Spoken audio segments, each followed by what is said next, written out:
Photographer captures rare Siamese lion cubs. Experts stunned by discovery. The moment Dr. Marcus Henderson's telephoto lens focused on the two cubs emerging from the acacia thicket, his breath caught in his throat. What he witnessed through his viewfinder defied everything he knew about lion biology. These cubs weren't just close siblings playing together. They were physically connected at the torso, moving as a single, synchronized unit across the golden savanna of Kenya's Masai Mara. Henderson, a wildlife photographer with over 2 decades documenting African predators, had seen thousands of lion cubs, but nothing had prepared him for this. Slightly trembling hands adjusted his camera settings as the weight of his discovery settled in. The morning sun cast long shadows as the connected cubs approached a small watering hole, their movements coordinated in an almost choreographed dance. The larger cub, which Henderson would later name Kessie, had distinctive amber eyes that seemed to hold an ancient wisdom. Connected to Kessie's left side was a slightly smaller cub with piercing golden eyes, Gino. They shared what appeared to be a fusion of their rib cages and torsos, yet both maintained complete use of their individual limbs and heads. Through his 600mm lens, Henderson watched the pride's matriarch, a scarred lioness with a missing left ear tip, approach the cubs with obvious concern. Her amber eyes darted between her unusual offspring and the rest of the pride, which consisted of 12 other lions. The tension was palpable even from Henderson's position 150 meters away. Nursing was challenging, but not impossible, for the connected cubs. They had learned to position themselves at complementary angles, allowing both to access their mother's milk. Simultaneously, Henderson's camera clicked rapidly, capturing this unprecedented behavior. Each photograph told a story of adaptation that would soon revolutionize wildlife science. What struck Henderson most was not just the physical connection, but the remarkable coordination between Kessie and Gino. When one wanted to move left, the other seemed to instinctively understand. When Gino lifted his head to scan for danger, Kessie would simultaneously lower hers to drink. It was as if they shared not just a body, but a consciousness. The rest of the pride maintained a protective circle around the cubs, suggesting they had been accepted, not rejected, by their family. This observation would later prove crucial for scientists. Henderson noted the adult males showed no signs of aggression, remarkable given that male lions sometimes exhibit hostility toward different-looking offspring. As the morning progressed, Henderson documented the cubs at play. Gino would pounce toward a butterfly, causing both to tumble. Rather than becoming frustrated, they seemed to have developed a playful rhythm, turning their connection into an advantage. The other cubs showed curiosity, not fear, often approaching to sniff and interact with their unique siblings. Henderson's field notes later revealed his immediate recognition of the discovery's significance.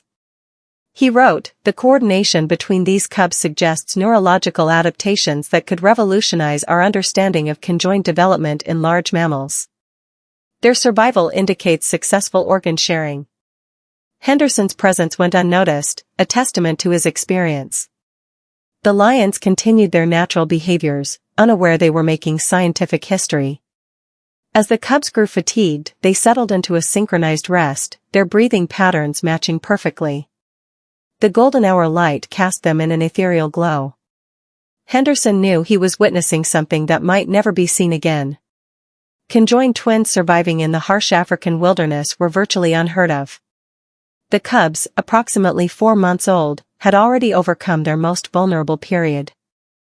As Henderson prepared to change his memory card, a sudden movement caught his eye. The pride's dominant patriarch, a massive lion Henderson had tracked for 3 years named Simba Wamfam, was approaching. The photographer held his breath, knowing this interaction could determine the cub's fate. Simba Wamfam approached with deliberate steps, his golden mane rippling. He lowered his enormous head to examine Kessie and Gino. Henderson's finger hovered over the shutter button.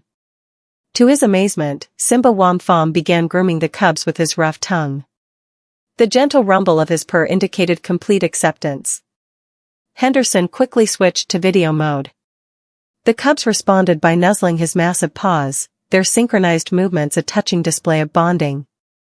Gino attempted to climb onto the male's back while Kessie remained grounded, resulting in an amusing tug-of-war. Henderson's excitement grew as he documented their feeding. When the hunting party returned with a kill, the connected cubs were among the first to feed, a privilege usually reserved for the strongest. Their shared digestive system functioned normally, though they required more frequent water breaks. Throughout the day, Henderson observed their adaptations. Crossing a shallow stream, Cassie would step forward to test the depth while Gino provided balance. Their problem-solving suggested enhanced cognitive development. During the afternoon heat, the pride sought shade under a large baobab. The connected cubs positioned themselves to maximize coverage while their siblings gathered around them protectively. Henderson noted the other cubs seemed to instinctively understand their brother's unique needs. His field assistant, James Kamothi, a local Maasai guide, confirmed the cubs belonged to the Ulier pride. In 40 years watching lions, Kamothi whispered, "I have never seen such a thing. The ancestors have blessed these cubs with special purpose." Henderson's documentation revealed their distinct personalities. Cassie was cautious and observant, serving as the primary lookout.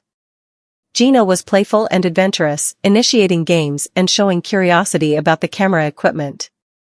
By late afternoon, Henderson had captured over 300 photographs and hours of footage.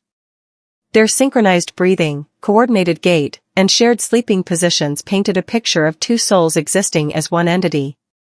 At the watering hole, they had developed a system: one drank while the other maintained vigilance, then they switched roles.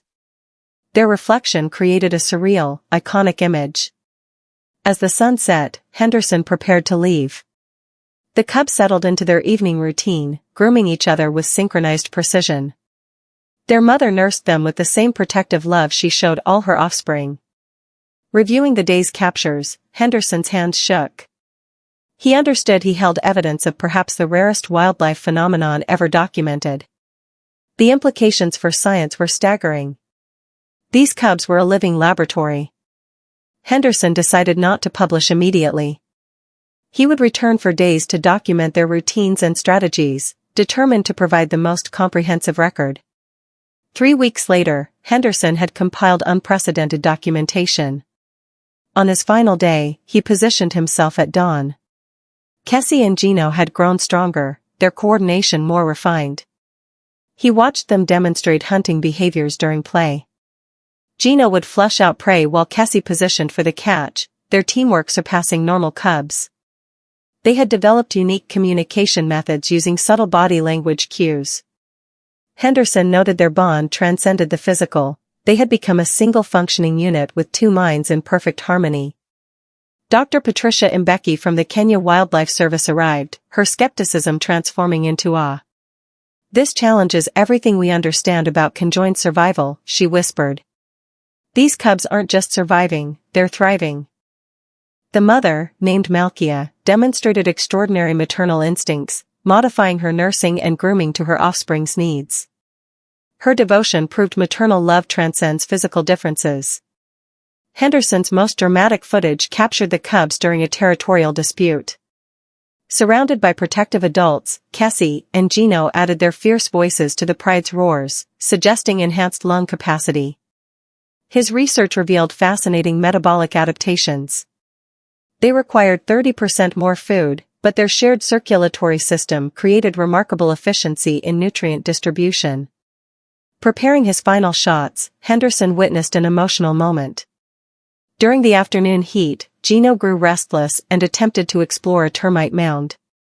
Without frustration, Cassie immediately adapted his position to facilitate his brother's curiosity. The connected cubs' influence on their siblings proved remarkable. The other cubs had developed enhanced cooperation, likely from observing Cassie and Gino's constant collaboration. Henderson's final photographs captured them at golden hour, their silhouettes powerful against the sunset. As they settled into their synchronized sleep, surrounded by family, he realized he had documented more than a scientific anomaly. He had captured a story of love, adaptation, and resilience. Dr. Mbeki's examination confirmed the cubs were healthy with normal growth. Their survival probability was remarkably high given their strong family support. Packing his equipment, Henderson reflected on the profound implications. These cubs represented a bridge between scientific understanding and nature's mysteries. Their story would inspire research into conjoined development, animal behavior, and adaptability. His last image showed Cassie and Gino sleeping peacefully, their synchronized breathing visible. Henderson knew his documentation would change wildlife science. But more importantly, it had shown him the incredible power of adaptation, acceptance, and unconditional love.